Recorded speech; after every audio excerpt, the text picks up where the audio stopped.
6 o'clock in the morning on day 8 of my mad dash across Europe. Off to the bus station to catch a bus to the Czech Republic. Should be fun.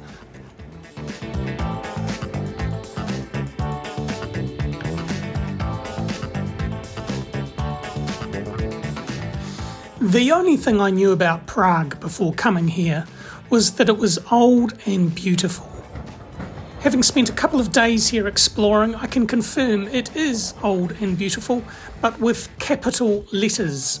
It is exceptionally old and beautiful. It is stunningly old and beautiful. It is gorgeously old and beautiful, etc., etc., etc.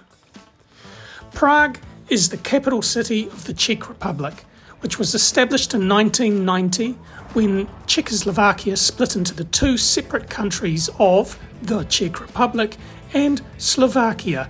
Basically, they took half the name each, although nobody wanted the O.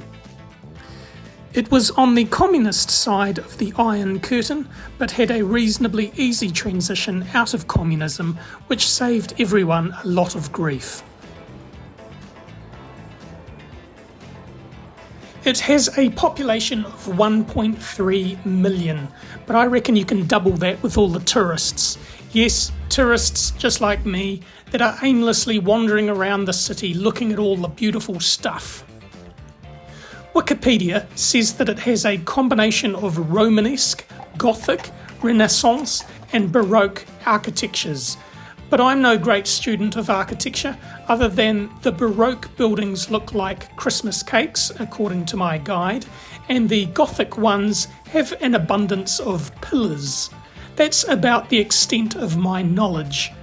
What I do like are the pretty colours of the buildings, soft, muted, pastel colours.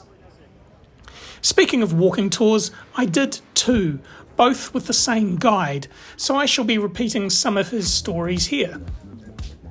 Being a country in the middle of Europe, the Czech history is checkered, that's a good pun, Ian, with wars and conflicts and people groups that have walked through here. The Bohemians, nothing to do with Bohemian Rhapsody, ruled this area for a couple of hundred years and they tended to be Protestant. Then the Austrians came through here and converted them all back to Catholicism, which provides two very interesting stories. First, there is a thing called defenestration. Never heard of it? Neither had I, but it is a thing. In Prague, in the old days, and I'm talking 1600s, throwing someone outside a window from say 5 to 6 stories up was not considered murder. Instead, it was thought to allow judgment on a matter up to God. If you die, you were guilty. If you live, you were innocent. Kind of like the Salem witch trials. Anyway, some Protestants did this to some Catholics, and just to help God with his decision making, they had a few guys down below with spears pointing upwards. Needless to say, they didn't survive. However, there was another instance where they threw a couple of blokes out a window and they landed in an enormous pile of horse excrement, and they survived. This may be where the term holy I can't say that, but that term may have entered the vocabulary for the first time. Then there was another story about some naughty Protestant barons that were summoned to a meeting with the king, and they thought they were going to be told off about something that they'd done earlier. Instead, all 28 of them had their tongue cut off, their right arm cut off, and their head cut off, because they had all spoken out against the king, hence the tongue. They'd all written against the king, hence their arm, and they'd all thought nasty thoughts about the king, hence their head. And then, sorry if you are watching this while eating dinner, 10 heads were strung up and hung on the main bridge into town as a warning to all others tempted to moan about the king. Thankfully, our modern day politics is a bit more tame than that.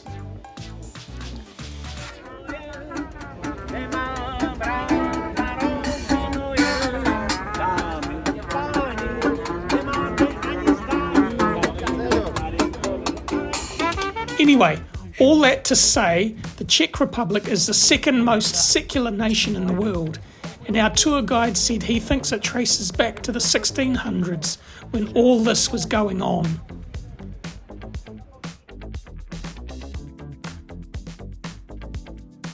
Come to Prague for the pedal car museum. To fill the spiritual void, the country has turned to beer.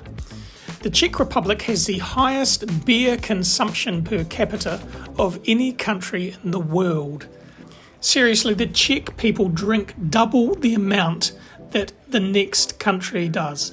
These guys seriously swim in this stuff. Actually they do. You can go for a spa in beer, and you can buy beer cosmetics. It's just insane.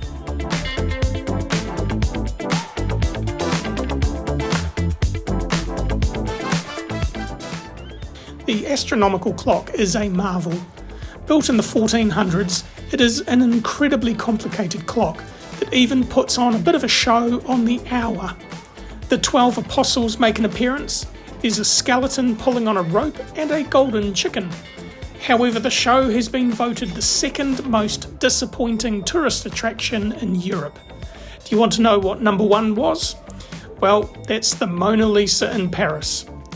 Anyway, even though the show was overrated, the astronomical clock itself is amazing.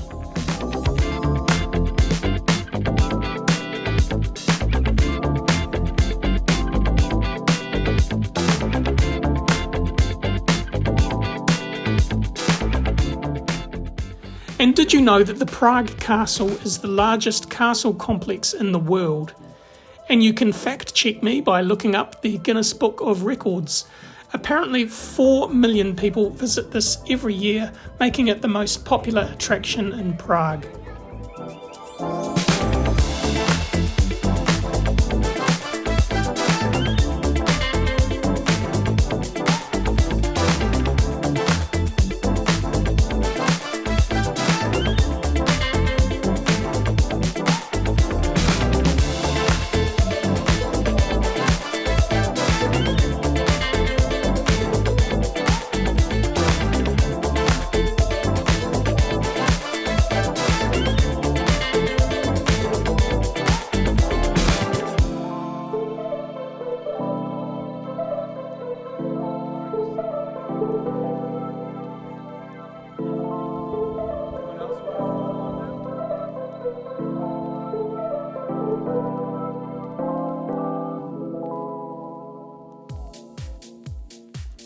And finally, as a special bonus, even though it has nothing to do with Prague other than the exhibition just happened to be in town the same time I present the Banksy Exhibition.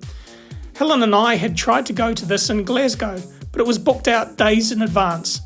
Not here in Prague, I just strolled up and got a ticket. I enjoy his humorous take on various social issues. Anyway, thanks for watching. Please like and subscribe.